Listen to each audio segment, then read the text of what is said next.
If you ask every person in the company of their opinion, everyone's going to want to give their opinion, and the project is going to become huge, it's going to become long, and it's going to take a long time until everyone agrees.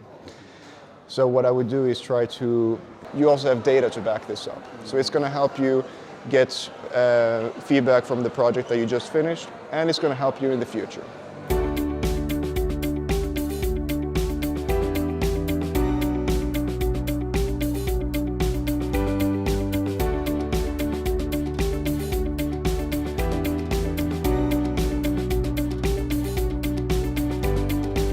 So Victor, career sites, usually an afterthought, usually something that a lot of companies probably don't put anywhere near enough time and effort into.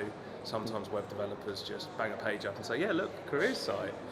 How do you change something that historically has definitely not got the love and attention it's needed from employer brand or recruitment specialists?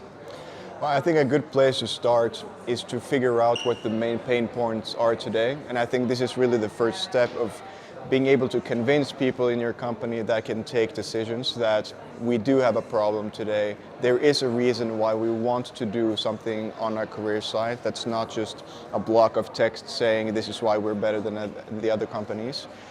You have to figure out things that you can present in data as well, wherever you can, especially if you can see how many people are visiting the page, how many people are clicking on the vacancies button, for example. This is a great start, I think, when it comes to data to show that there is an issue today.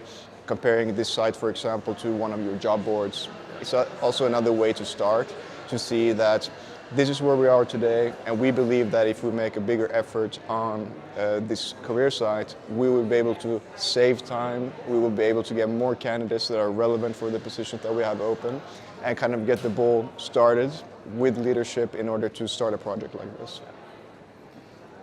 I often find that either career sites, there's no love or very little love given to them, or actually they're seen as these massive projects that can take a long time and a lot of budget to create. How do you get past that? Is there like a happy medium? Or what's the way to make sure it's not just one of the extremes we're talking about? I think it can become a big project as you are involving a lot of people. There are a lot of people who have opinions about the information that we make available online about your company. And the career site seems like the ultimate place for this. It's something that we own, and so it's something that we control, and so we have to make sure that we're seen in the best way possible.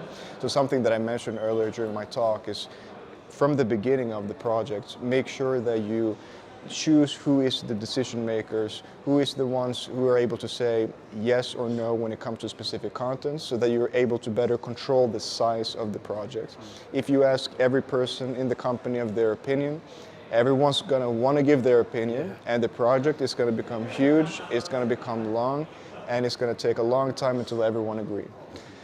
So what I would do is try to set the sizing from the beginning and identify these stakeholders that are going to need to be involved in the project, and make sure that the decision-making process is clear, so that halfway through the project, when you want to present the progress that you're making, you know that these are the people that we have to convince, not ask the opinion of all these different teams that would like to give their feedback. Well, you can always take feedback, but it doesn't have to be a red light for you to continue the project.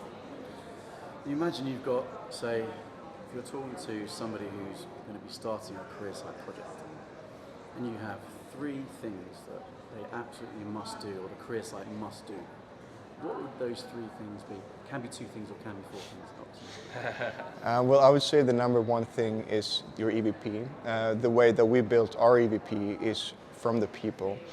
You have to figure out why people want to choose your company over others. So this should be one of the first things that people see. It doesn't have to be the EVP in plain text. You can present it any way that you find fitting for your company.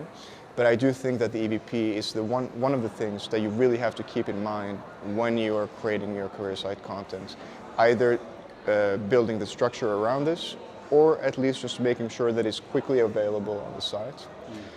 Secondly, I do think that employees have to be available on the site in some way. You don't have to do exactly the way that we did it, but just make sure that your career site is not just a channel for upper management, PR, to just communicate with people outside.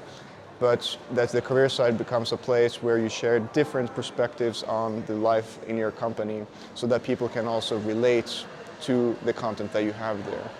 One last thing that I do think is very important when it comes to your career site is data. Not only for yourself to track which content is working, where you can make progress, but also to be able to present the results when you have finished the first stage of the project, which is just to publish the site. Through the data that you have, you'll be able to not only prove that you have made progress with the site, but also that later on when you would like to make some changes, you also have data to back this up. So it's going to help you get feedback from the project that you just finished, and it's going to help you in the future. And are there any career sites that are your own that you would, and we can include them in some of this video content as well, are there any career sites that you say these are probably some of the best in class to have a look at for inspiration? Well, there are a lot of really great ones out there. I am quite inspired by Spotify, and like I said during my talk now, because I am Swedish, but because I really like the way that they use their tone of voice, the way that they use illustrations to create a feeling of the company. It's quite common, I think, for a company to speak in a way that's quite corporate business, because you want to sound serious. Spotify is a serious business, but when you read the content that they have, you feel like you're speaking, or there's a person in front of you. Yeah. The way that it's written. There are a lot of images, and the way that the site flows when you're scrolling through, it inspires me, honestly. So I would recommend checking out this site. Absolutely, and your own, of course. Of course. Well, actually, on your talk, you showed the before and after. Yeah. You know, and actually, the before and after of blah blah blah career site is like such a difference. You know, it must be very satisfying to do what you did, to then have something that you put your mark on with the team. What is satisfying for me is to be able to have something concrete that we do in the employer branding team that we can show in other teams to see our work kind of coming to life. Because a lot of the things that we do in the employer branding team is long term. We're shaping the perception of our brand. And this can be difficult sometimes to understand what this really means. But when you have something like the career site, you can say that you have something concrete that's looking like this. It creates these issues. And we have created something that looks like this now, and look at the benefits that we can see already. Lovely. Well, thanks very much. Thanks so much.